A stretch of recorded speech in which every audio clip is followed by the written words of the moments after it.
If you guys need any grinding done in season number 5 of my team, be sure to hit up my guy Rose NBA on Twitter. 100% legit and really reliable. Be sure to go hit him up. The link to his Twitter will be in the description down below. What is going on, guys? It is your boy Bio2k, and today, man, I'm bringing you guys a video talking about something that, like, I feel like just has to be talked about here when it does come to NBA 2K22 My Team.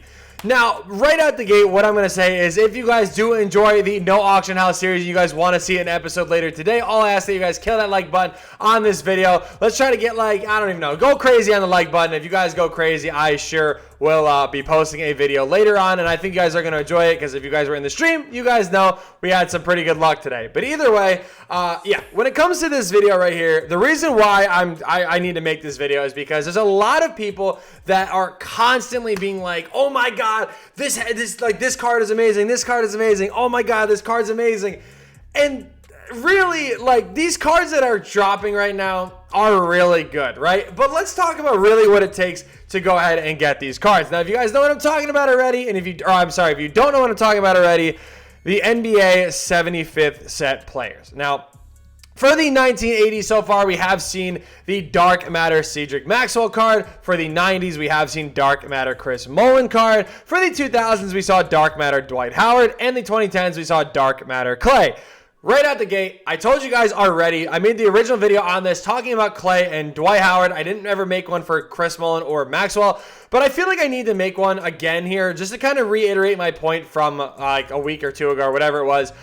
When it comes to these sets, right, like a lot of people look at them and they say, oh, well, this is really good. You know, these cards really aren't that bad, blah, blah, blah, blah, blah. But here's the problem. When you're looking at these sets, like, there's a big thing when it does come to these sets, right? And that is the fact that you're locking in MT. Now, locking in MT is never a good idea to begin with, in my opinion, no matter how good the card is. I think there's been only 2 cards in the history of my team that at least I can remember off the top of my head that have truly been worth locking in. Those 2 cards were GOAT Kareem and Invincible Bol Bol. Those 2 cards, obviously, for how good they really were, yeah, okay, I can kind of see the understanding of locking in, you know, those 2 cards, right? So right out the gate, Klay Thompson, we saw the biggest issue with this Klay was the fact that Klay Thompson was the exact same card that his Galaxy Opal was. Now, you guys remember when I initially made this video, the number one thing that I said was, hey, this Klay Thompson is going to be the exact same thing as his Galaxy Opal. And what do you know? Klay could not get that much better. Let's go ahead and take a look, though. I'm going to show you guys right here. So Galaxy Opal or Dark Matter Klay Thompson here. This is what we got rocking with here. 22 Hall of Fame badges. Obviously, the shooting badges and everything like that look really good. The defense on this card looks really good. Animations, Klay Thompson. His shots on quick. He's got shifty. All good to go, right? But the problem is, if you look at this Galaxy Opal Klay Thompson, okay, the sign one, everything like that everybody was looking at, yes, there obviously is some upgrades, but it's nothing really too crazy. If you really want to get into it, the only thing that makes an actual difference between the 2 cards stat-wise is the post moves. You're not going to be doing post moves with Klay Thompson anyway, so we could just skip right past that. The badges, there are not any badges that really make that big of a difference. And now, when you look at it like this, yes, when you're comparing, obviously, there is a lot of badges that do have boost to it. Like handles for days is a big one, obviously. Let's see. Oh, look at that. That is it. Mismatch Expert is the only thing that this one comes with. Outside of that, there is literally no point. And on top of that, you can find Galaxy Opal Klay Thompsons that are already badged out that will be better. Well, I don't want to say better, but that will literally be the exact same thing as this Klay Thompson. So right out the gate, my whole point is that, you know, Klay, there's literally no difference between anything. Like, no point.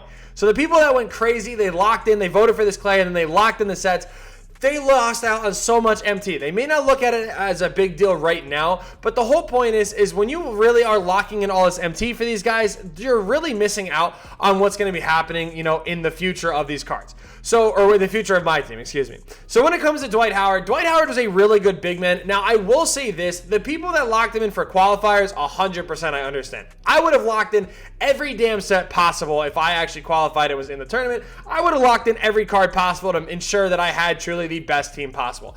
I'm not talking about that. And really, I'm not even talking about people that play this game competitively. I'm talking about the mass majority of a player base that does play this game. And a lot of people, you guys will see these comp players talk about, yes, lock in this set, lock in this set, lock in this set. They're amazing. Definitely go for it.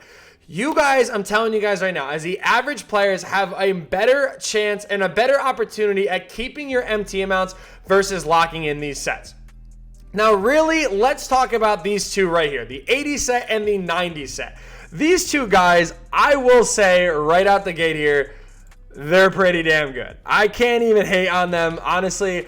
Cedric Maxwell, the first one here, I mean, 24 Hall of Fame badges, 36 gold badges. He's got a good amount of, badges and everything and good stats and everything like that. Everything looks really good. His shot, jump shot 3, which is a really good jump shot. That is the one he has, as well as Kazi. Both of them have that jump shot that is, I think, going to actually end up turning out to be the comp jump shot in this game. I think without a doubt, he's a pretty solid card. And the fact that his jump shot is on very quick is what gives him that ability to be, a top level player, right? Now, like I said, for the average player that plays this game, now, even if you are above average, I'm talking, when I say average player, by the way, I'm talking about the player that can go through unlimited, that can go through clutch time and with ease, go through everything, right? That's mainly the average player at this point, because really this game is not hard at all. I know this is going to probably hurt somebody's feelings, but if you are a top level player, and when I say top level, I don't mean playing in tournaments and stuff. If you dominate unlimited, you dominate clutch time, that does not make you competitive, like a competitive player or anything like that. That just means you're an above average player, which is good. And I'm not taking away from that. All I'm saying is even if you are that level player, it is still not worth locking in these guys. Because 99% of the people you go up against, you are going to be able to play still with a lot of these players that are going to be dropping in packs, but not only that we already do have in the game. So again, a guy like Cedric Maxwell here is really solid, and going ahead and looking at a guy like Chris Mullin, again, they're both dark matters. They both have really good offense and defense, and both of them have their jump shots on very quick. And I think that was the whole appeal behind these cards, is that a lot of people saw them and they said, oh, well, the jump shot's on very quick. Luka's is on very quick, so I'm going to need that style jump shot, which, again, I understand 110%. That Luka card is beyond, and I truly mean beyond, irritating to try to go ahead and guard. I've had to deal with that a lot on the No Auction House team so far. It's very frustrating, and I'm not going to take away from that. It is really annoying. But I really wish I honestly saved it. I can go back into my stream and show you guys. There were countless games where I went up against people that had Dark Matter Luka that they didn't understand even what really they were doing. They just saw all these other people say, oh, this jump shot's very fast. You can green contested shots.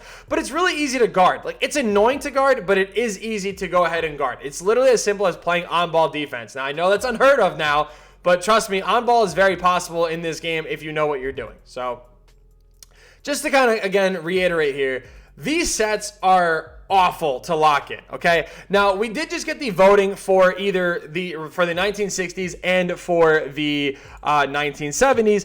Now, the two players that I think we are most likely going to be getting here, as soon as my computer wants to stop being dumb, I can pull up the polls here, which is what I'm going to do now. Now, I actually didn't even vote yet because I wanted to show you guys what I'm going to be doing here in this video. So, 1960s, right out the gate, you have Terry the Dentist, Wayne Embry, Rudy LaRusso, and Richie Guerin. Two options here that people are going to vote for: Terry, Wayne Embry, right? Obviously, everyone's going to vote for Terry. Terry is a really good card, and I do think Terry is going to be the best option for this one. You guys can see it as a landslide here. Now, I'm not telling you guys to go ahead and vote for Terry. I'm saying Terry is by far the best option that people could potentially lock in for. Now, the second one here is pretty interesting to me because a lot of people immediately probably went to Kazi.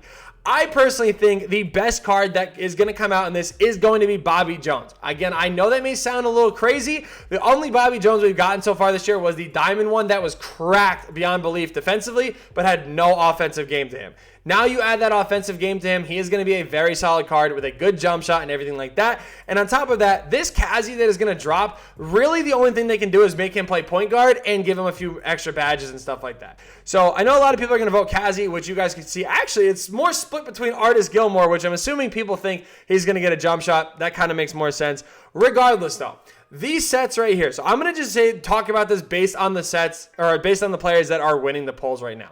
So for the 70s, right, we are looking at Kazi Russell. So right now, the 70s set, you're looking at Dave Cowens, Nate Thurman. Actually, I'll show you guys right here. Dave Cowens, Nate Thurman, Billy Cunningham, all these guys, right?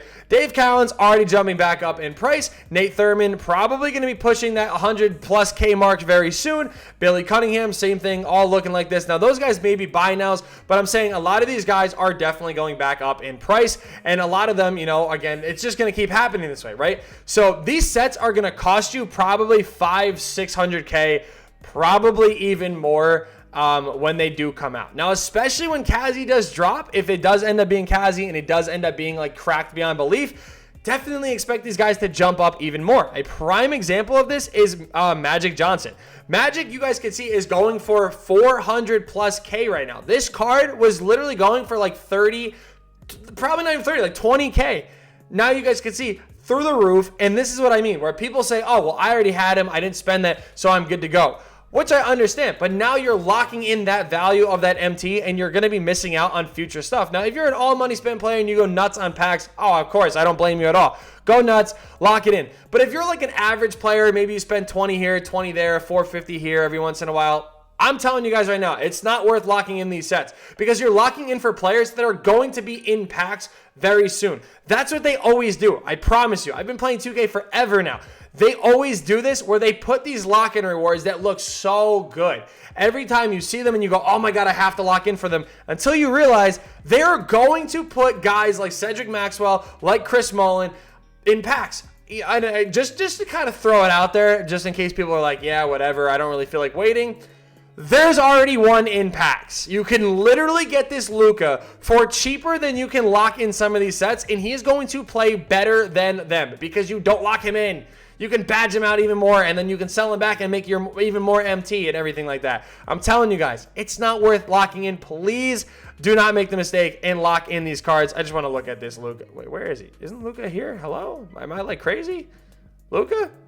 There you go. Power within inserts. There we go. Luka. There we go. Trust me, though. Do not lock in these sets. Hopefully, you guys take my advice. You guys let me know your opinions down below, though, how you guys feel about these lock-ins. Thank you guys so much for watching, and yeah, peace!